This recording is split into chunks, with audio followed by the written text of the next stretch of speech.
न्यायपालिका में क्या है अंकल सिंड्रोम, जिस पर छिड़ा है घमासान। ये विदेश से आए हुए ये कंसेप्ट है, लेकिन आजकल इंडिया में भी बड़ा यूज़ करता है। तो अंकल जज मतलब आपका अगर कोई जज पहले से बन चुके हैं तो फिर आपका भी जज बनने का रास्ता साफ होता है। आपका कोई नहीं है, कोई आपका जो कहते हैं ना इन्फ्लुएंशियल कोई सीनियर जज नहीं है, तो आपका नाम रिकमेंड नहीं करते। तो ये जो कह रहे हैं ये परिस्थिति ऐसा बन गया। देश के हर तबके को उचित न्याय मिले, इसके लिए न्यायपालिका की ओर से हर संभव प्रयास किया जाता है।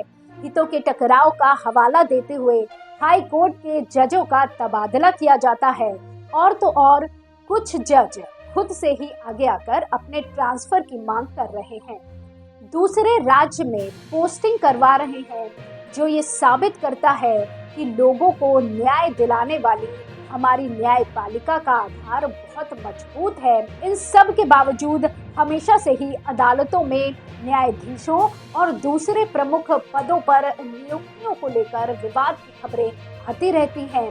बीते लंबे वक्त से ये बहस समय समय पर उठती रहती है कि सुप्रीम कोर्ट और हाई कोर्ट में जज चुने जाने की प्रक्रिया में भयंकर भाई भतीजावाद है, जिसे न्यायपालिका में अंकल सिंड्रोम कहते हैं। यानी ऐसे लोगों को जज चुने जाने की संभावना ज्यादा होती है जिनकी जान पहचान के लोग पहले से ही न्यायपालिका में ऊंचे पदों पर हैं, या यूं कहें कि कॉलेजियम का हिस्सा होते हैं, जिसको लेकर पिछले साल केंद्रीय मंत्री किरण रिजिजू ने भी सवाल उठाए थे। कॉलेजियम भारत के चीफ जस्टिस और सुप्रीम कोर्ट के 4 सबसे वरिष्ठ जजों का एक समूह है। ये 5 लोग मिलकर तय करते हैं कि सुप्रीम कोर्ट में कौन जज होगा। ये नियुक्तियां हाई कोर्ट से की जाती हैं और सीधे तौर पर किसी अनुभवी वकील को भी हाई कोर्ट का जज नियुक्त किया जा सकता है। हाई कोर्ट में भी जजों की नियुक्ति कॉलेजियम की सलाह से होती है, जिसमें सुप्रीम कोर्ट के चीफ जस्टिस, हाई कोर्ट के चीफ जस्टिस और राज्य के राज्यपाल शामिल होते हैं। लेकिन इसको लेकर ये कहा जा रहा है कि, या यूं कहें कि आरोप लगाया जा रहा है कि जिन जजों को कॉलेजियम के सदस्य जानते हैं उन्हीं के नामों की सिफारिश की जाती है। आपको बता दें कि भारत के विधि आयोग ने अपनी 230वीं रिपोर्ट में उच्च न्यायालयों में अंकल न्यायाधीशों की नियुक्ति के मामले का उल्लेख किया था।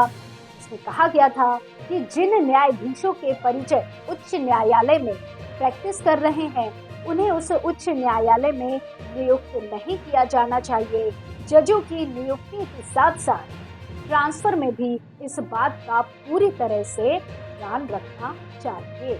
भाई भतीजावाद को पूरी तरह से दरकिनार किया जाना चाहिए। उच्च न्यायालय या उच्चतम न्यायालय में न्यायाधीशों की नियुक्ति ज्ञापन के तहत की जाती है और 1993 और 1998 में सर्वोच्च न्यायालय के निर्णयों के बाद निर्धारित किया गया है।